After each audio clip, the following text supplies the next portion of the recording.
Grade 1 వీఆర్ఓలకు senior సహాయకులుగా పదోన్నతులు కల్పించాలని ఆంధ్రప్రదేశ్ రాష్ట్ర గ్రామ రెవెన్యూ అధికారుల సంఘం డిమాండ్ చేసింది. ప్రస్తుతం కాకినాడ జిల్లాలో 47 మందికి గాను 17 మందిని వివిధ కారణాల రీత్యా సంబంధిత శాఖ పరీక్షలు రాయలేకపోయారని రాష్ట్ర అధ్యక్షులు రవీంద్రరాజు తెలిపారు. మంగళవారం జిల్లా కలెక్టర్ కార్యాలయంలో గ్రామ రెవెన్యూ అధికారుల సంఘం నాయకులు జిల్లా కలెక్టర్ను కలిసేందుకు వచ్చారు.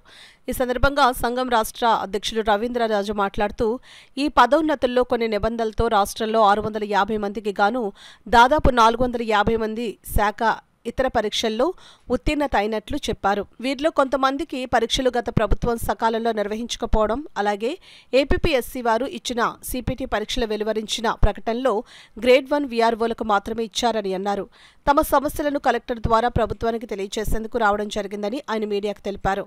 ఈ కార్యక్రమంలో రాష్ట్ర సంయుక్త కార్యదర్శి అనిశెట్టి రామకృష్ణ, జిల్లా అధ్యక్షుడు కెవి సత్యనారాయణ, జిల్లా ఉపాధ్యక్షులు ఏఎస్వి తమ్మారావు, ఎం కిషోర్, పివి తాతారావు తదితరులు పాల్గొన్నారు. అమ్మలు కూడా ఎందుకంటే ఇప్పుడు రకాలుగా గతంలో 2008లో సచివాలయ వ్యవస్థ వచ్చిన తర్వాత వీఆర్ఓలు అందరూ కూడా చాలా ఇబ్బంది ఇస్తుంది.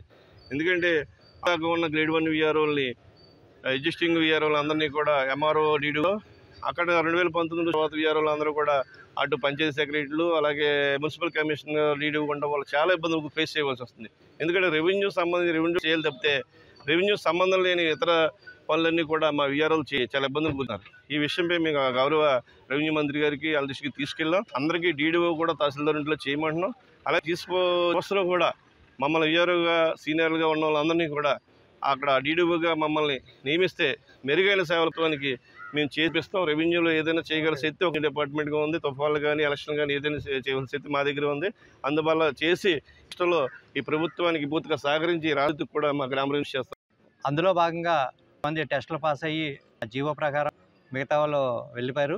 మిగతా 17 మందికి ఆ జీవో ప్రకారం సర్వే ట్రైనింగ్ని లేకపోతే ఇతర టెస్టులు కానీ పాస్ అవ్వడం వారిని కూడా షోకాస్ ఇచ్చి మిమ్మల్ని ఎందుకు జీవో ప్రకారం రివర్షన్ చేయకూడదని అడిగారు. దాని మీద ఏంటంటే మరి రాష్ట్ర అధ్యక్షుల వారు స్పందించారు. వెంటనే రాష్ట్ర కార్యాలయం CCIలో కూడా ఈ విషయమే స్పందించడం జరిగింది. అయితే రాష్ట్రంలో మొదటిసారిగా కాకినాడ జిల్లాలో తూర్పుగోదావరి జిల్లాలో ఈ వచ్చింది కాబట్టి అది మన జిల్లా వారికి దృష్టి తీసుకొచ్చి మరి ఇసును పరిష్కరించవలసిందిగా అందుకు రాష్ట్ర అధ్యక్షులు అలాగే గ్రేడ్ 2లు కూడా గ్రేడ్ 2 వీఆర్ఓలు చాలామంది పాస్ అవ్వలేదు. కూడా ఒక టైం ఇచ్చి వాళ్ళకు కూడా పాస్ కోరడం జరిగింది.